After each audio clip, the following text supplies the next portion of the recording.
Untuk informasi lebih lengkap dan berita terkait, klik link di deskripsi. Jangan lupa subscribe channel kami di YouTube dan juga install aplikasi CNBC Indonesia di Google Play Store dan App Store untuk mengikuti perkembangan berita ekonomi dan bisnis Pikir terkini. memang pasar surat utang Indonesia ini masih cukup menarik ya, khususnya bagi investor asing gitu. Ini bisa kita lihat sebenarnya dalam 2 bulan terakhir investor asing juga masih mencatatkan net buy kayak gitu ya. Di bulan Oktober investor asing net buy sekitar 20 triliun, sementara sampai pertengahan November ini investor asing mencatatkan net buy sekitar 10 triliun di pasar SBN. Artinya ini menunjukkan kepercayaan dari sisi investor asing terhadap pasar surat utang Indonesia itu sendiri gitu, terutama terkait pertama dari sisi eksternal yang mereda tekanannya seiring adanya ekspektasi positif terhadap perkembangan vaksin virus corona.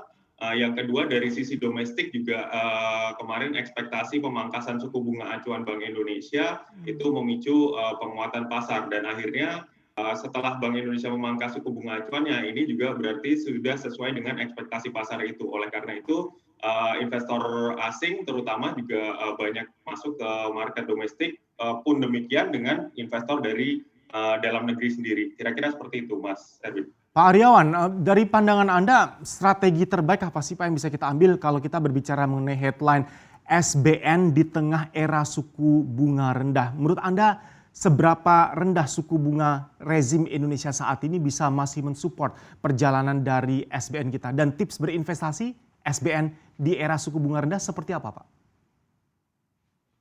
Ya, saya pikir ini akan menarik ya, karena ini akan menjadi era suku bunga rendah bagi pasar SBN kita gitu ya. Ini mungkin akan mirip seperti kondisi tahun 2012 seperti itu ya, 2011 2012 ketika SBN kita bahkan levelnya 6%-an, lalu kemudian bahkan sempat turun ke level 5%-an gitu. Jadi ini akan mungkin akan terjadi lagi di tahun 2020 sampai 2021 mendatang. Tren suku bunga rendah akan tetap terjaga. Ini juga akan didukung oleh rendahnya suku bunga secara global memang gitu. Jadi ini tentu saja akan menarik bagi investor di tengah suku bunga yang rendah seperti ini.